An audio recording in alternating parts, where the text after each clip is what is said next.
You know that feeling, right? You open up a food delivery app, you scroll, and you scroll, and you scroll, and then you just end up ordering the same thing you always get. Well, you are definitely not alone. Today, we're going to pull back the curtain on how Swiggy is using some seriously impressive data science to build what's basically a mind reader for your food cravings. And hey, this isn't just a hunch. It's a real psychological thing called the paradox of choice.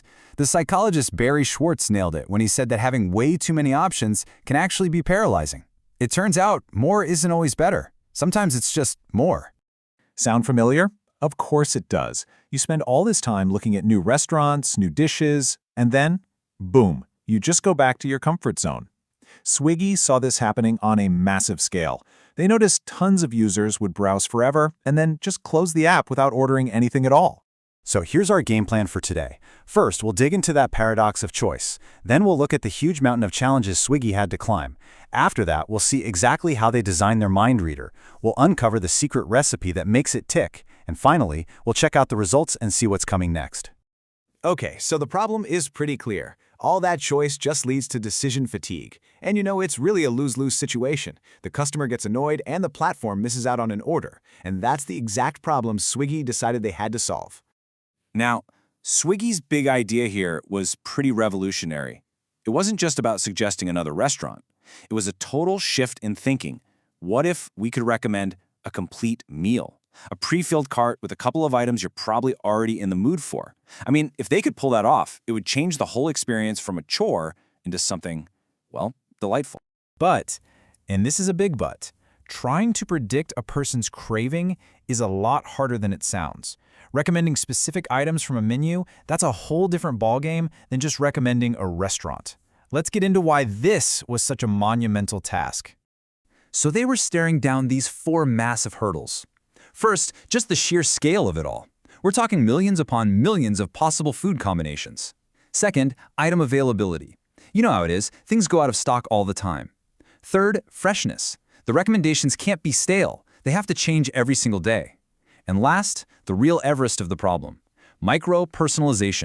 This slide right here just nails the challenge perfectly. Look, it's one thing for an app to know you like Chinese food, that's kind of easy, but it is a whole other universe of difficulty for it to know you love Chinese food, but you absolutely cannot stand manchow soup.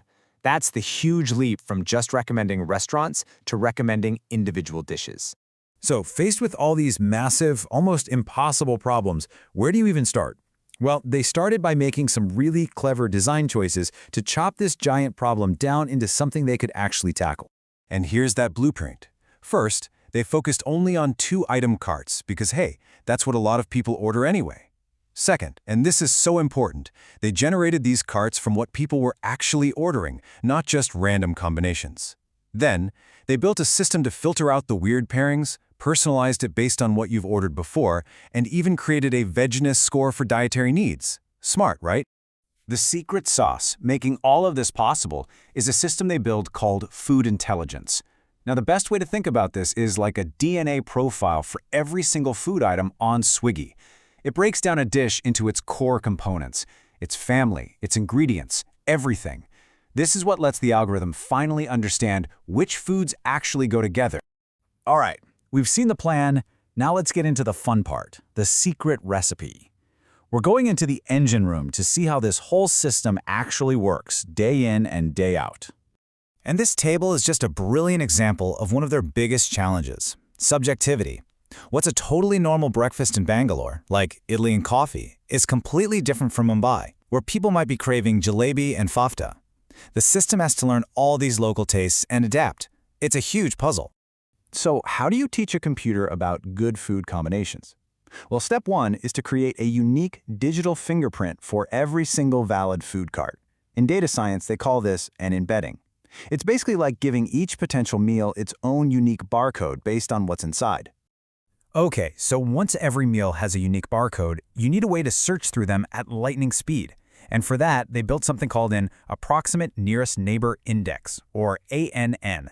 Just think of it like a super-powered digital library that can instantly find meals with barcodes that are really similar to stuff you've ordered before. This is what makes the recommendations feel so creepily accurate.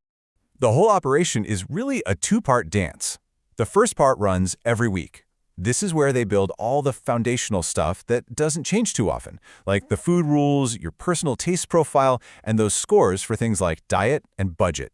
Then you've got the second part of the dance, which happens every single day. This part is all about being fresh and relevant right now. It grabs all the latest order data, builds those super fast libraries we talked about, and then serves up personalized options for every single user, all ranked and ready to go. So, after all that, all of that incredibly complex engineering, the DNA profiles, the fast libraries, the daily dance, did it actually work? Let's take a look at the payoff. The results from their tests were, to put it simply, a home run. The key number right here shows a huge drop in the average time to order for people who saw the new Swiggy Suggests feature. That's proof right there. They were actually solving the paradox of choice, helping people decide faster and with way less frustration. But they're not stopping there, not by a long shot. The road ahead is all about getting even faster, even smarter. They're working on making the recommendations happen in real time, using your clicks to improve the rankings instantly, and even exploring AI that learns and adapts to your choices in the moment. And that just leaves us with this massive, fascinating question to chew on, doesn't it? As these AI systems get better and better at knowing what we want, maybe even before we know it ourselves, what does the whole idea of choice even look like in the future? It's a fundamental shift, and it's happening right now, one food order at a time.